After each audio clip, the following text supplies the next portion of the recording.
안녕하세요. ළමයි අපි අද සාකච්ඡා කරන්න බලාපොරොත්තු වෙන්නේ කොරියාවේ මුදල් නෝට්ටු පිළිබඳව. මුදල් නෝට්ටු සහ මුදල් පිළිබඳව අපි හොඳ අවබෝධයක් තියෙන්න ඕන. ඒ කියන්නේ මුදල් නෝට්ටු වල සංස්කෘතිමය බැඳීමක් තියෙනවා. ඕන රටක ගත්තොත් මුදල් වලට ඒ රටවල් වලට ආවේනික විශේෂ පුද්ගලයෝ මුදල් නෝට්ටු වල ඉන්නෝ නේද? ඒකට ලංකාවෙත් එහෙමයි. ඒකට කොරියාවේ තියෙන මුදල් නෝට්ටු වල ඉන්න විශේෂ පුද්ගලයා ගැන අපි පැහැදිලි කිරීමක් කරලා බලමු. මුදල් නෝට්ටු ගත්තොත් කොරියාවේ තියෙනවා මුදල් නෝට්ටු 4ක්. ඒ 4 අපි අනුපිළිවෙලට පොඩ්ඩක් සාකච්ඡා කරුවොත් දැන් චොන්වොන් නේ චොන්වොන් කියන්නේ පියල් 1000 නෝට්ටුව. මේකෙන් පැහැදිලිද බලන්න පේනවද? චොන්වොන් වල ඉන්න ඉමුල් කියන්නේ මේ විශේෂ පුද්ගලයා තමයි. මෙයා පාඨශාලාව ඒක අධ්‍යාපනය සම්බන්ධයෙන් විශාල කැප කරපු පුද්ගලෙක්. විශේෂයෙන් කොරියාවේ මුදල් නෝට්ටු ගත්තොත් හැම එකම වගේ ඉන්නේ අධ්‍යාපනය හා සම්බන්ධව චරිත විශේෂ පුද්ගලයා. දැන් ඕන කෙනෙකුට කියනවා රජවරු කී දෙනෙක් ඉන්නවද කියලා කොරියානු නෝට්ටු වල ඇහුවොත් එහෙම රජවරු කියලා අපිට කියන්න දෙන්නේ එක්කෙනයි. හැබැයි එයා ඊටත් වඩා අධ්‍යාපනය සම්බන්ධව කැපෙච්ච ඔයාලා දන්න හොඳටම දන්න එක නම සේජොන් තෙවාන්. අපි ඊළඟ 10000 නෝට්ටුව කතා කරනකොට ඒක ගැන කතා කරමු. එතකොට මේ ඉවාන් මෙයාගේ නම ඉවාන් කියන්නේ මෙයා අධ්‍යාපනය හා සම්බන්ධ පාඨශාලාවක් පවත්වාගෙන ගිහිල්ලා ඒකේ රජයෙන් මෙයාට විශේෂ තනතුරු දෙන්න කතා කරලත් මෙයා තනතුරු බාරගත්තේ නැහැ. මෙයා අධ්‍යාපනය වෙනුවෙන් තමන්ගේ ශක්තිය උපරිම කැප කරපු කෙනෙක් තමයි ඉවාන් කියන්නේ. මෙයා මේ කොරියාව විතරක් නෙමෙයි ජපානයේ චීනය වගේ සාමාන්‍ය අතර ඒ කාලේ ජනප්‍රිය වෙච්ච චරිතයක්. හරි.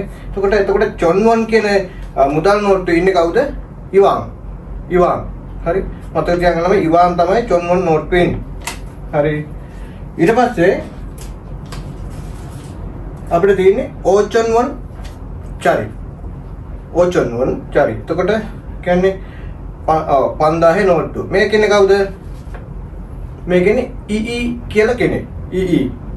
ඊ කියන්නේ අධ්‍යාපනය සහ පාඨශාලාව පවත්වාගෙන යන්න ගොඩාක් කැපවුණු කෙනෙක්. ඉතින් මෙයාගේ තියෙන විශේෂත්වය තමයි ඔයාලා දන්නවා ජපානය සහ කොරියාව ආසන්න පිටවල තියෙන්නේ. එතකොට ජපානයේ අපේ ඉන්දියාව වගේ ඉන්දියාව ලංකාවට තිබිච්ච ආක්‍රමණශීලී භාවය ජපානය සහ කොරියාව අතර නිරන්තරයෙන් තිබුණා. ඒතකොට ජපානයේ අනාගතයේදී යුද්ධයක් එහෙම නැත්නම් ආක්‍රමණයක් එයි කියන උපකල්පනය අනාගතය පිළිබඳව මෙයා දැක්මක් තිබුණු කෙනෙක් තමයි මේ ඊ කියන්නේ. එතකොට මෙයා කියපු දේ හැබැයි අද වගේම තමයි එදා රජයෙන් පිළිගත්තේ නැහැ. ඒක නොසලකා හැරියා.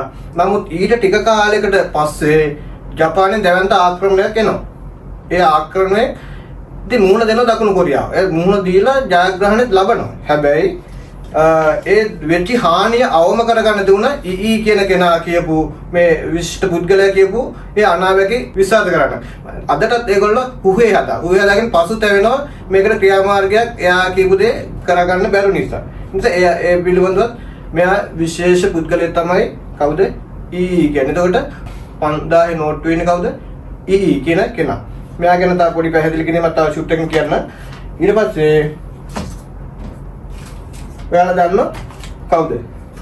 අධ්‍යාපනය වෙනුවෙන් කොරියාවේ අධ්‍යාපනය සහ තාක්ෂණය පැත්තෙන් විශාලම සේවයක් කරපු කෙනෙක් තමයි සේජොන් තෙවාන් නේද? එතකොට සේජොන් තෙවාන් මුදල් නෝට්ටු වෙන්නේ රජ කෙනෙක් විදියට. දැන් අනිත් ඒවා කියන රජ කෙනෙක් නෙමෙයි විශේෂ අධ්‍යාපනයේ සුදුසුකම් තියෙන විශේෂ චරිත. සේජොන් තෙවාන් කියන්නේ කොරියානු භාෂාව හඳුන්වා දීපු ඒ වගේම තාක්ෂණය පැත්තේ මොනවද? අද අපි හිතමු කාලගුණ අනාවැකි කියන උපකරණ හොයාගත්තු දක්ෂම රජ කෙනෙක් තමයි සේජොන් තෙවාන්. එතකොට සේජොන් තෙවාන් ඉන්නේ කීයද? මානම් කියන නෝට්ටුවේ තමයි නේ 10000 නෝට්ටුව ඉන්නේ සේජොන් තෙවාන්. ඒක වැදගත් ළමයි මතක තියාගන්න. සේජොන් තෙවාන් තමයි 10000 නෝට්ටුව ඉන්නේ. ඊළඟට තියෙනවා ලාසම කර මුදල් නෝට්ටුව කීයද? මොකද්ද? 50000 නෝට්ටුව නේද? 50000 නෝට්ටුවේ කවුද ඉන්නේ? සිම්සා ඉන්තම් කියන්නේ කොරියාවේ මේ වෙනකොට අපි පැහැදිලි කරනවා යාට ඕචොන් නෝට්ටු නේද? මේක ඕචොන් මේ නෝට්ටු චිප් එකේ ඉන්නේ සිම්සා ඉන්තම්ගේ පුතා. එතකොට පුතාව දක්ෂ විදිහටම තමන්ගේ කැපකිරීම කළා දක්ෂ දැනකට සමාජයේ යොමු කරමු නිසා සිම්සා ඉම්තන් කියන්නේ පෞල් සංස්ථාව තුළ කොරියාවේ විශාල කැපකිරීමක් කළා ඒ ළමයින්ගේ නිසි මාර්ගයට යවන්න ඒ කැපකිරීමක් කරපු කාන්තාවක් විතර එක පැත්තකින් සිම්සා ඉම්තන් ජනප්‍රිය වෙලා තියෙනවා. ඒ වගේ තමන් ස්වාමි පුරුෂයාට මාර්ග පෙන්වලා එයා සමාජ ඉහළ තැනකට ගෙන්නන්න එයා කැපකිරීම කළා තියෙනවා. ඒ වගේම කාන්තා සමාජ මට්ටමින් ගත්තාම කාන්තාව ඒ කාලේ ඒ වෙනකොට කාන්තාවන සමාජ තුනේ පීඩනය අවම කරන්න ඒ වෙනකොට යම්කිසි කාර්යභාර විශාල කාර්යභාරයක් කළා කාන්තාවන්ගේ අයිතිවාසිකම් වෙනුම් පෙනීඩපු එක් චරිතයක් තමයි සිම්සා ඉම්තන්. ඒ විතරක්ද? එතුම මේකේ තිබුණ හැකියාව සහ දක්ෂතාව තමයි චිත්‍රශිල්පී සහ මූර්ති ඒ වගේම ලිවීම සහ කියවීමේ හැකියාව. ඒක නිසා සිම්සා ඉම්තන්ට අද කොරියානු ජනතාව විශාල වශයෙන් ආදරය කරනවා. එතකොට 50000 නෝට් වෙන කවුද? සිම්සා ඉම්තන්. එතකොට ළමයි අපි යනවා නෝට් නේද? කාසි ටිකක් තියෙනවා මේ ටිකක් පොඩ්ඩක් බලමු.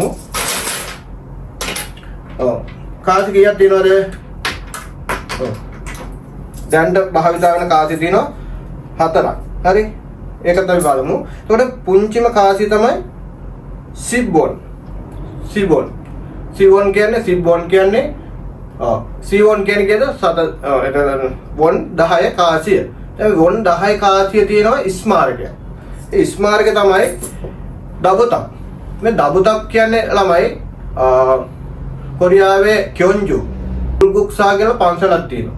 ඒ පන්සලේ තියෙන ස්මාරක අපි නම් තියෙන තයිච්චනේ. නේද? කොරියාවේ තියෙන ස්මාරක විදිහට මේ දබුතක් කියන එක තමයි. එතකොට මේකේ දබුතක් සොක්කතක් කියලා ස්මාරක දෙකක් තියෙනවා කොරියාවේ. කොහෙද?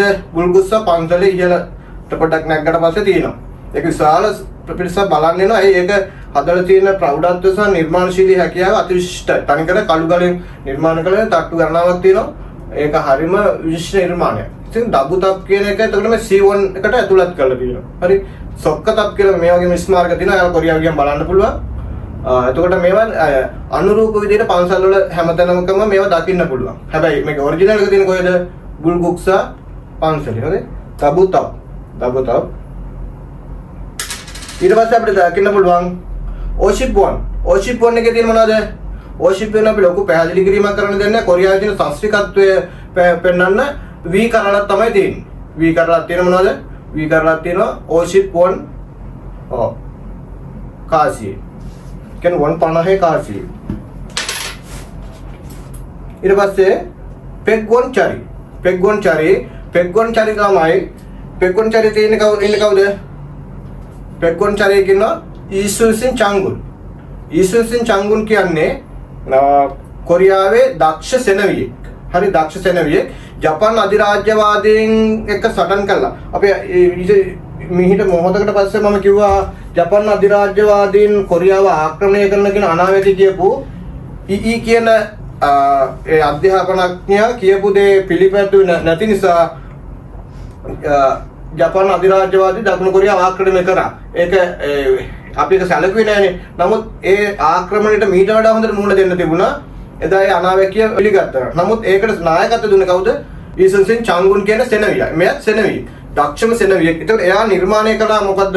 ජපානත් එක්ක සටන් කරන්න මුහුදේ නැව් ගණනාවක් හදන්න. ඒතකොට නැව් 100 ගණනාවක් හැදුවා. ඒ නැව් වලට කියන කොබුක්සොන් කියලා. කොබුක්සොන් කියන්නේ කොබුකි කියන නම දන්නවයි. කාටද කොබුකි කියන්නේ? ඉබ්බට. ඉතින් ඉබ්බගේ හැඩයට තමයි මොයන්. ඉබ්බගේ කොබුකි මොයන් කියන්නේ මෙන්න මේ විදිහට මේ තියෙන්නේ කොබුක්සොන් තමයි. කොබුක්සොන් කියන්නේ මෙන්න මේක. ඔයාලට අදට ගියාම බලන්න පුළුවන්. මේවා සංරක්ෂණය කරලා දිනවා. කොජේදෝ වලට ගියාම බලන්න පුළුවන්. විශිෂ්ට නිර්මාණයක්. මේක ඉඳලා දුනු ඊතල වලින් විද්දාම ඒවා ගින්දර විදියට ගිහිල්ලා සතුරන්ගේ නැව් විනාශ කරන්න පුළුවන්. දක්ෂ මේ තාක්ෂණ දියුණු නැවක් මේක. නැව් කියන්නේ ඒ කාලේ තිබුණ විදිහට අදටත් කොරියාවේ නැව් කර්මාන්ත දියුණු වෙන්නේ නැත්නම් මේවා ආදර්ශයට අරගෙන කියලා අපිට හිතෙනවා. ඒත් ලෝකේ තියෙන දියුණුම නැව් කර්මාන්ත තියෙන්නේ කොරියාවේ. ඒතකොට මේකට කියන ළමයි කොබුක්සොන්. මේවල ඔයාලට ඕන නම් ඉතාල වැදගත් අදහස්. ඒ වගේම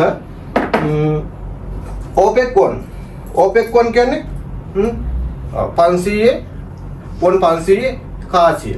මේක ලොකු පැහැදිලි කිරීමක් කරන්න දෙයක් නෑ. මේක හක් කියන කුරුල්ලෙක් ඉන්නේ. මීට වැඩිය මොන හරි කැමති දෙයක් තියෙනවද දන්නේ නැහැ. හොයලා බලන්න. හක් කියන කුරුල්ලා තමයි මේ ඕපෙක්1 එකේ ඉන්නේ. ඔච්චරනේ නෝට් ඕපෙක්1. ඒතකොට නෝට් 4යි. චිප් එක 4යි නේද? තොන්ජොන් 4යි. එහෙම තමයි ඉතින් ආට පැහැදිලි වෙන්නේ නැති නේද? කොරියාවේ මුදල් නෝට්ටු පිටම අපි මුදල් පරිහරණය කරන කෝටි ගණන් නේද? සාමාන්‍ය අපි දවසකට පඩි ගන්න කොරියාවේ අවුම් පඩි ගන්න කීයද? ලංකා සල්ලි වලින් 25000ක් වගේ. එතකොට මේ මුදල් නෝට්ටු පිළිබඳව දල අවබෝධයක් තියෙන එක වැදගත් කියලා අපි හිතනවා. එහෙමනම් අපි ළමයි ඉදිරියේදී මේ වැඩි පුළුල් සාකච්ඡාවට ප්‍රවේශ වෙමු. එනවා ඔබ සැමට ස්තුතියි. කම්සාමිදා.